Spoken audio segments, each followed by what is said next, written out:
Hello, gentlemen. I'm Dr. Narita, and for over 12 years, I've been dedicated to helping good men like you navigate the complexities of long-term relationships and maintain your vitality, confidence, and peace of mind. Today, we're tackling a difficult yet incredibly common question, one that often leaves a good man feeling completely blindsided. Why does intimacy, which is about connection and commitment for him, seem to be withdrawn or cut off by the woman he loves? It's a deeply painful experience when the physical and emotional bridge in a marriage seems suddenly broken. I know many of you are struggling to reconcile your wife's commitment vows with the reality of distance and emotional walls. You may be thinking, how can someone who promised forever withhold something so vital to our bond? Before we unpack the real emotional and behavioral drivers here, please take a moment, hit that like button, share where you're watching from in the comments, and subscribe so this vital conversation can reach others who need it. Let's get straight to the painful truth that few people talk about openly. Many relationship challenges, including the withdrawal of intimacy, stem from a pervasive myth: the belief that another person, your husband, is responsible for your inner happiness. This isn't about blame, it's about emotional maturity. When someone enters a marriage with the unrealistic expectation that their partner should constantly fulfill their emotional needs to be their sole source of joy, validation, and satisfaction, it sets the relationship up for failure. Here is the truth. When that expectation is inevitably unmet because no human can carry that burden, the pain and disappointment are often projected outward. The man, the husband, becomes the target of that hurt. In some cases, the withholding of intimacy becomes a subconscious tool, a form of emotional leverage, or a painful signal of unhappiness that the person herself hasn't learned to manage internally. For a good man, this behavior is shocking because his internal commitment wiring is different. When he makes a vow, he means it.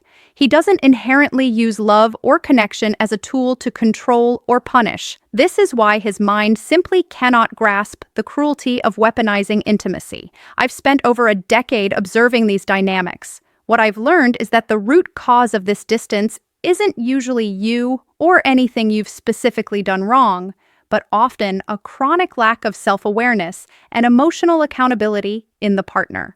When a woman struggles to find happiness within herself, her perspective becomes warped. All she can focus on is what she believes you are doing to cause her unhappiness. The respect, the connection, the trust. She may unintentionally kill it herself through cycles of demanding, blaming, and projecting her own inner void onto the relationship.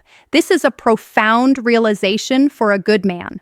You must understand that often the pain and distance you feel are not a commentary on your worth, but a symptom of your partner's internal unresolved issues. Your job is not to become her source of happiness, but to focus on your own strength and dignity. So what can you, the good man, do when facing this confusing and painful situation? You cannot change your wife, but you can absolutely change how you respond. Here are 3 crucial habits to help you regain your inner strength and confidence. Habit 3, stop living by the moving goalposts. Do you ever feel like no matter what you achieve or change, the demands just keep shifting? Biologically, constantly chasing your partner's approval or trying to meet impossible demands keeps your nervous system in a state of high alert. This constant stress elevates cortisol, depletes testosterone, and fundamentally degrades your health and vitality. Emotionally, when you chase a moving target, you slowly erode your own dignity. You teach yourself that your value is contingent on someone else's unpredictable mood. To reclaim your dignity, you must stop accepting the blame for another person's unhappiness. Practically identify one standard or expectation that has been unfairly placed on you recently. Gently but firmly state that you recognize it's not realistic or fair, and that your focus must be on what you can control, your own behavior and happiness. Do this calmly, without anger.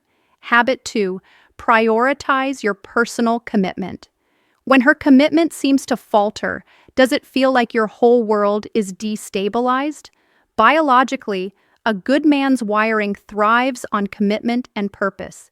When the external relationship commitment appears fragile, you need a strong internal anchor. Investing time in your own health, exercise, sleep, meaningful hobbies stabilizes your mental health and improves physical resilience. This is self-respect in action. Emotionally, your core strength comes from the promises you keep to yourself. Not having a clear internal commitment leaves you vulnerable to manipulation and despair. When you are strong in your own purpose, her external chaos has less power over your inner peace. Practically re-engage with an activity you've let go of, whether it's a fitness routine, a business goal, or a creative project. This is a deliberate daily act of self-commitment that rebuilds your personal foundation. Habit 1. Master emotional non-reaction. How often do her accusations or emotional outbursts pull you into a destructive cycle? Biologically, reacting emotionally to conflict or blame floods your system with adrenaline, creating an addictive, unhealthy pattern of fighting or withdrawing.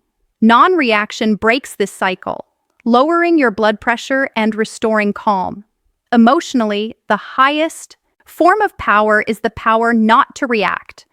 When you refuse to be drawn into the drama, you preserve your dignity and signal that you will not participate in toxic behavior.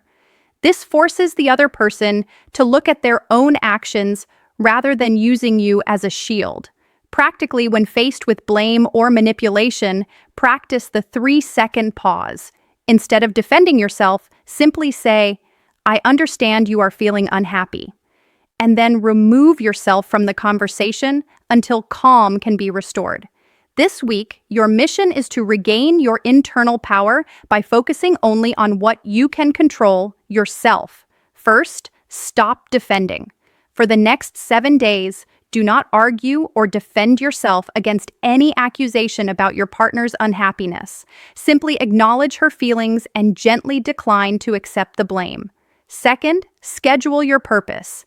Dedicate a non-negotiable hour, 4 times this week, to a pursuit that matters only to you.